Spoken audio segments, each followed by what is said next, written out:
Okay, I just got home. I'm watching this Thursday night game, and I just want to say this because you guys know I'm invested in this game. You know I'm invested because as soon as Kirk Cousins went over, I claimed and proclaimed that Atlanta was going to win the South, right? Tampa's doing well. First drive, Kirk looks masterful right down the field. They score a touchdown, Drake London over the middle. We come back out. Raheem Morris. Now, okay, against Denver a couple weeks ago, Tampa didn't get many opportunities to Mike Evans. Last week, they threw the first ball to him. He got 12, 14 opportunities. So if you Raheem Morris, and I know you got A.J. Terrell, who for Atlanta usually follows the number one receiver. The first down, you let Mike Evans on a one-on-one. They threw him the ball. On the first third down, you put Mike Evans in a one-on-one. 35, they threw him a pass, and he gets the first down. I'm like, come on, man. Help me be right. Double Mike Evans. Make somebody else beat you. They just showed you they're going to give him the ball because they were upset they didn't get it a couple weeks ago. You got to use that. You got to incorporate that. I know A.J. Terrell's a good corner, but give some help. Get in their head, man. Okay, it's still early. A lot of football left. Let me get back to watching this. I'm still pulling for Atlanta because I told you these things. Wait. One last thing I want to say that I didn't add in. The thing is, in that drive that Tampa had, that first drive, Tampa went back down and scored. Great job. Like I told you, they were throwing the ball to Mike Evans. But when they got closer to the goal line, they showed me something. They ran two on the 3rd and 9, little trick play screen. And even for the touchdown, a little misdirection. Touchdown to Mike Evans. He was wide open because it was kind of confusing on the coverage. That tells me something, people. That tells me if Tampa is already doing all of this trick stuff, that maybe they don't think they're as physical or as good as Atlanta's defense. If you think you can just beat them, line up and beat them. But if you don't think you can beat them, then you add in all of this old trickery, dickery, dot stuff. I'm telling you, this is going to be an interesting game. Oh my God! Did you see it? Right there! Mike was right again! You see that? I came over to Playmakers to watch this right here. They just went the distance to win that game. I told y'all I was right. I told y'all, look, oh my God, look at that. 36-30 in overtime. I told you it was going to be a close game. I told you I wanted to know if Atlanta was ahead of schedule or right on schedule. This tells me they are ahead of schedule. I really had them winning the division and winning that second game. I talked about it on my Mad Mike, on my Mike Irvin channel. Y'all saw that. I was mad at Daryl Mooney for dropping that ball in the minute I even tweeted about it. But oh my God, Mike was right again. I told you, bet it. Atlanta Falcons winning the NFC South. Bet it, buddy. Mike is right. I came home. It was, of course, at Playmakers 88, watching the game. Well, I was here first, and then at halftime I went there, and wow.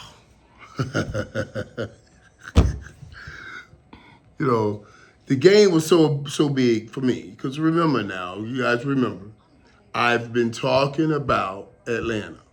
I told people right here when I first started doing this, was right around the time Atlanta made the trade for Kirk Cousins.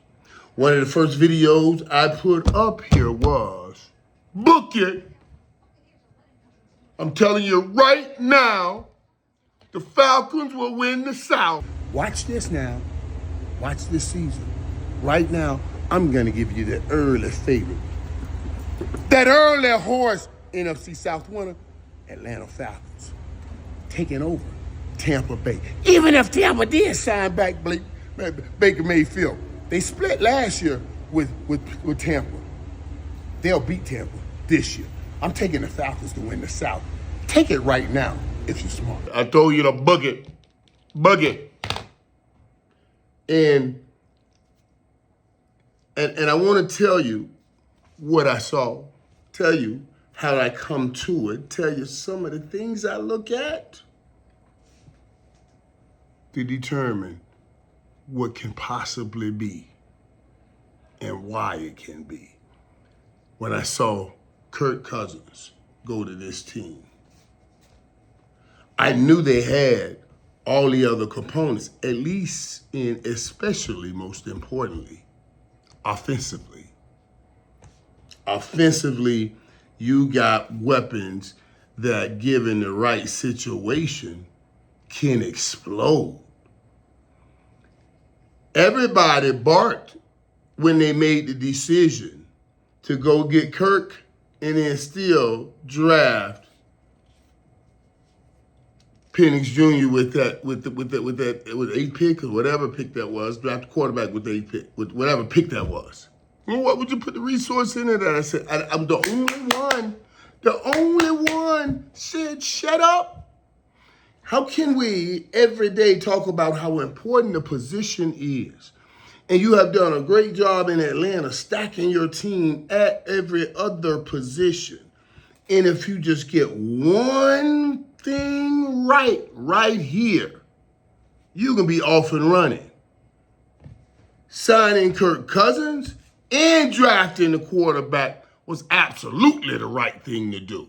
It was the perfect thing to do because, as I told you then, it became sweeter than anything they could imagine. It's sweeter than everybody else saw. Everybody else saw resources spent in a direction. I keep saying sweet, I saw the candy now and later because I knew you were ready everywhere else. I knew you were ready. It reminded me, again, because I look at the eyes that I've already seen and I see the wave that I've lived. I look at the eyes that I've already seen, I see the wave that I lived. I saw this. I've seen this kind of talent come together. And you put in now with the quarterback. And what Atlanta has going right now is that real feel-good thing, young talent, young guys that's hungry to prove that they're one of the best in this league, like the Kyle Pitts and the Drake Londons. Young guys like B. John Robinson, ready to show a Darnell Mooney, doing big things to show people that, even though I did get Darnell, he dropped that ball.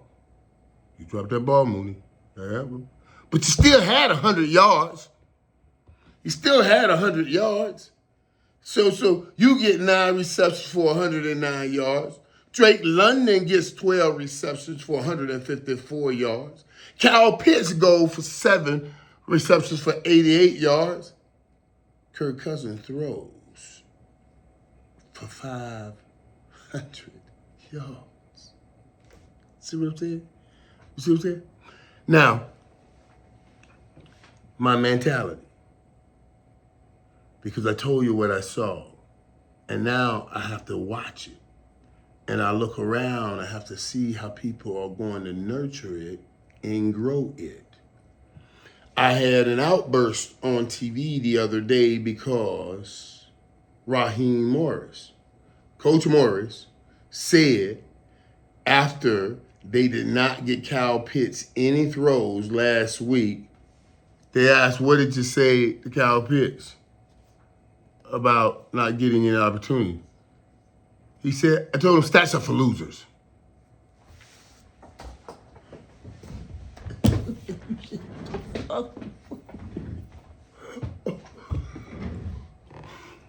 I'm gonna say this. I like Raheem. I've been with him, spent some time with him. He's a defensive head coach. He's a defensive-minded coach. I understand them. I know them. But I'm always worried about them, especially when it comes to the development of any offensive player, quarterback, wide receiver. The only thing I'm not worried about them with is developing a running back, because that's all they want to do is run the damn ball. But quarterbacks and wide receivers, they're so afraid to throw the ball. They don't want you throwing the ball because they think they're going to win with defense. I don't know how stupid you can be. And I'm not calling him stupid. But that was a stupid comment to that young man. This young man, what do you mean stats are for losers? First of all, I blew up on it. First of all, stop saying that. It's just a lie. It's just something somebody said that sounds good, or you thought it sounded good, but it's not true. It's so far from the truth that you shouldn't even be lying like that. And you shouldn't tell this man who's hungry to perform to stop being hungry to perform. You got to think about what you're saying when you're saying things. Don't just say shit because somebody on TV or somebody else said it somewhere. You go, oh, that sounds like something I should say. Stop. Stats are for losers. No. Stats are numbers. Numbers everybody used to succeed. You're using them. And so this man is trying to ascertain confidence for what he has to do. He's a young beast. He's trying to ascertain confidence. He's walking around a city and people are asking, hey man, what's going on, man? Why you not making any plays? He wants to walk around proudly. He's a centerpiece, a cornerstone for what you are building. Stop showing him with dumb shit.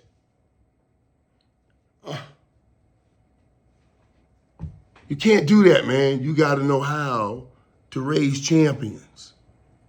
I don't want to starve my lion. I want to feed him.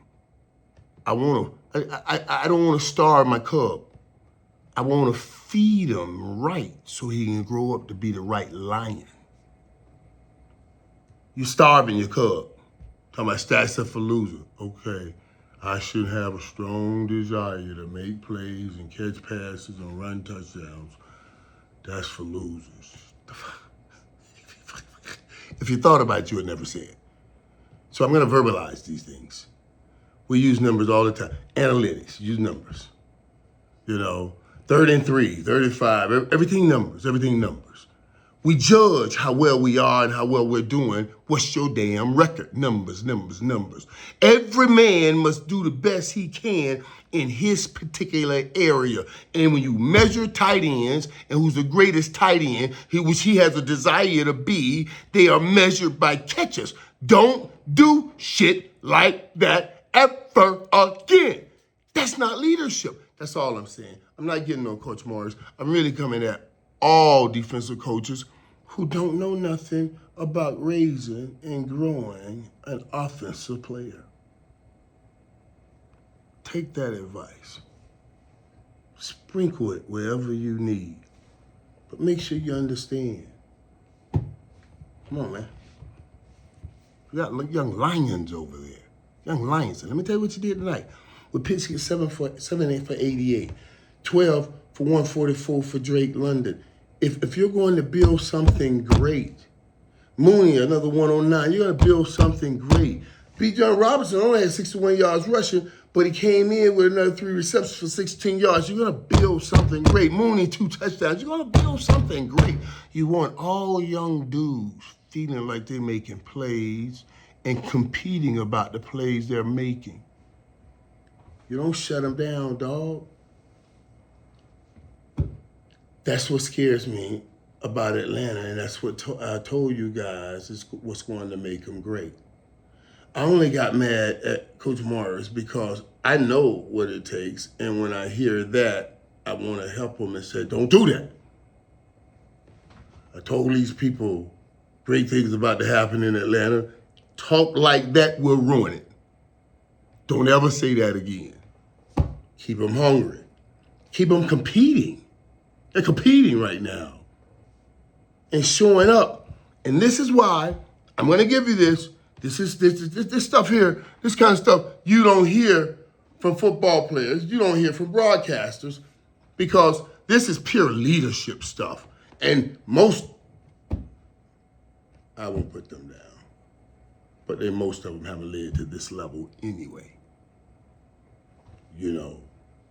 in a game where everything is interconnected and interdependent. You can't have success by itself. The greatest asset you can have is someone that knows how to make sure everyone is operating at optimal levels. At optimal levels. And you got to do the things to make sure every man is operating at optimal level. That's all I'm talking about right here. You think what you think telling him don't worry about making plays is going to make him operate at optimal levels? No, it's not. And I'm gonna tell you this, and here's the kicker, and this is from my private stock. I'm telling you, people don't know. You gotta understand how much you damage everybody when you damage him. You gotta understand this as a leader. I do. Okay, Kyle Pitts wants more receptions. I gotta get him those receptions. I gotta tell him don't want it. I gotta get it to him because he makes plays, and then Drake London make plays, and Moody make plays, and you know what? Everybody on that sideline watching, you know what they're saying? Well, we got a stick. We got a beast. Can't nobody beat us. Don't you understand what I'm saying? Those guys are doing what they do, but they're also doing what all of their teammates are expecting them to do. And that's when they get more hope.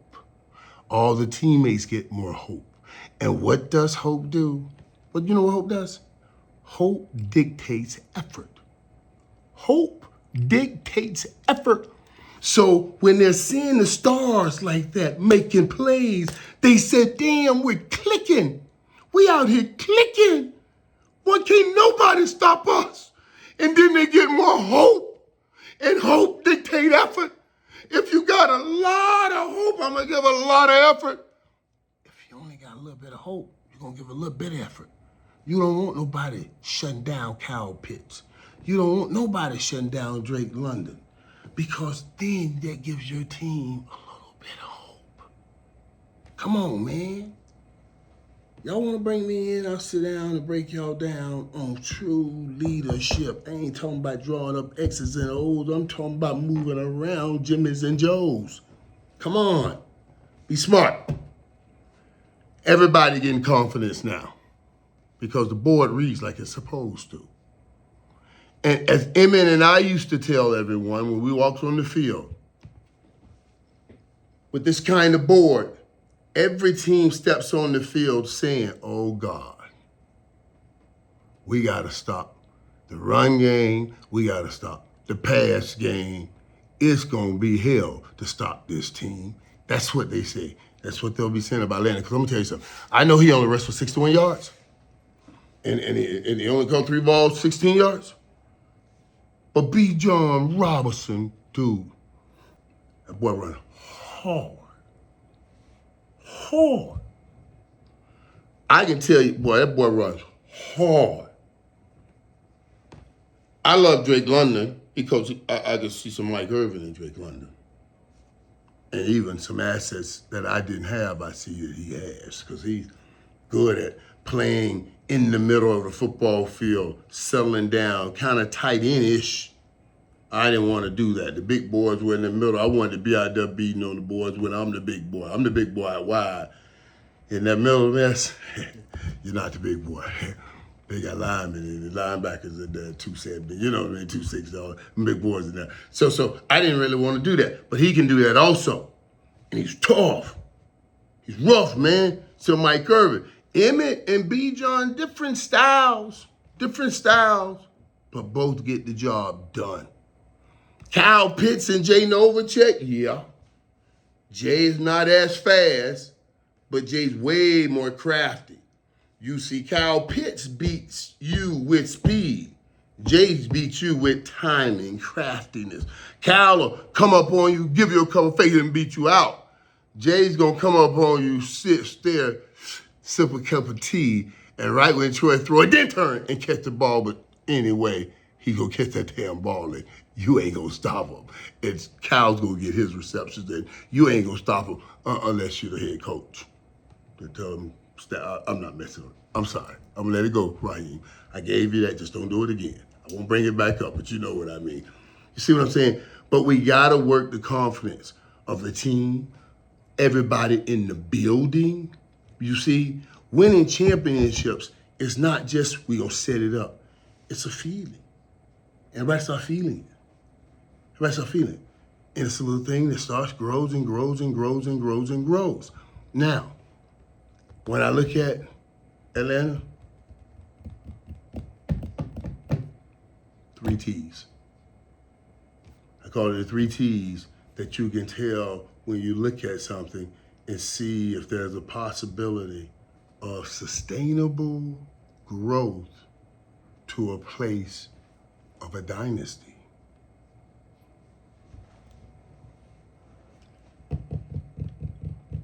These 3 T's.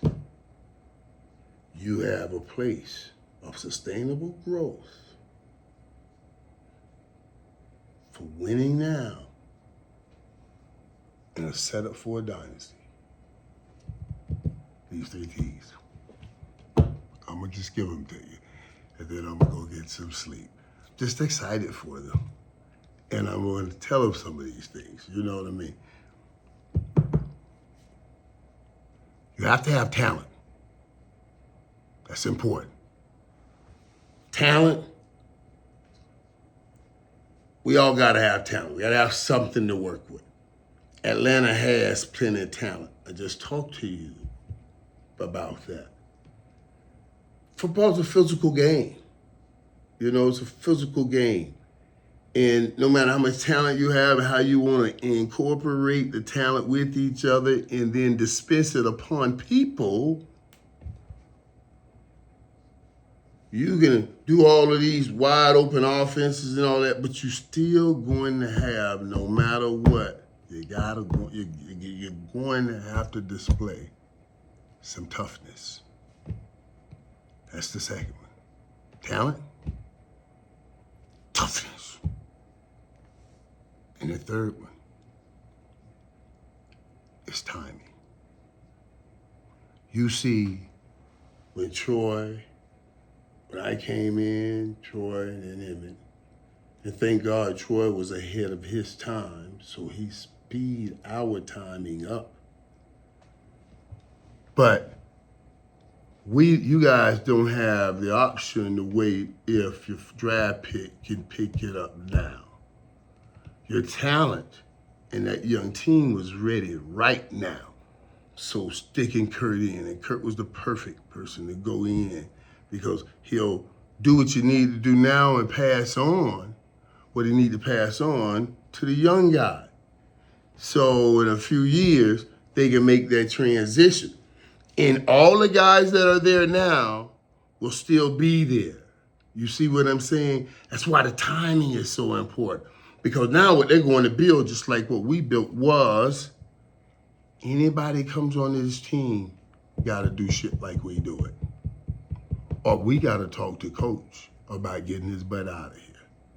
You see, you form that order, and then you make sure everybody follow that order, and you'll win a great deal. I promise. Everywhere I played, they call them dynasties. And I just gave you some of my special stew at how I help stew it up at all of those places.